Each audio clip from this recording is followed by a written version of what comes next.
As an artist, there's something in me that really wants to portray a story, wants to tell a story, and it wants to provoke a conversation and make people think and inspire people.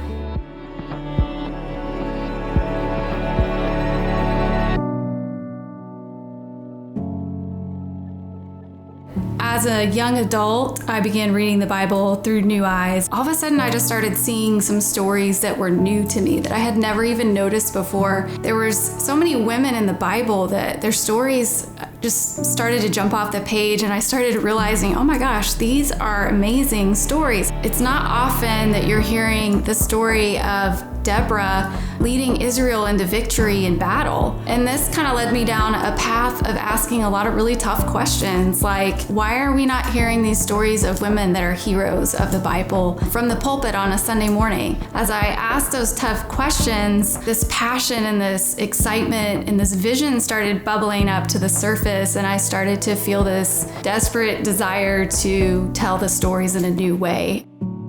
As I was praying and thinking and asking God to show me, direct me on this series, I just had this idea of this half of a face and half of God's image and half of the church, half of the globe that women make up. The first woman that came to mind that I wanted to portray was the story of the Samaritan woman. The story of the woman at the well is the longest recorded conversation in Scripture with Jesus. The Eastern Orthodox Church actually gave her a name, and she was called Saint Photina. I went home and I researched and I started studying some of the traditional icons of saints. So I used that as sort of my inspiration for creating this halo behind her head and adding symbols and words that had significance in the story. I drew out my first portrait. I posted it on Facebook, and I was really scared because this was something new and different and vulnerable, and I didn't know if it was good or not. I wasn't sure,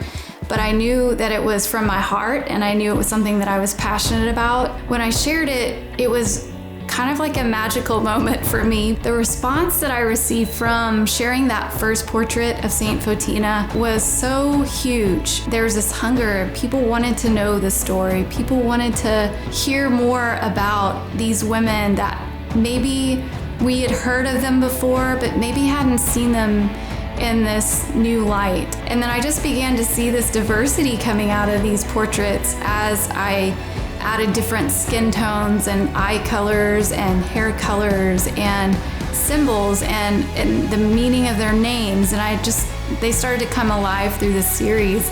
And it did exactly what I wanted to do, which was start a conversation and inspire people. When people respond to your work in a way that provokes emotion in them, you know that your work is speaking. Your work is doing what it is supposed to do, which is telling a story in a powerful way. And it makes me rethink, what is it like to be a woman in God's kingdom? What does it look like to raise daughters and sons in God's kingdom that are not held back by expectations of society, of the culture, or even of the church? If women were breaking the mold and doing brave and heroic things in ancient times, how much more can we do now? How can we step outside of the box? How can we break down some expectations or stereotypes and just be our unique selves and live into our unique gifting?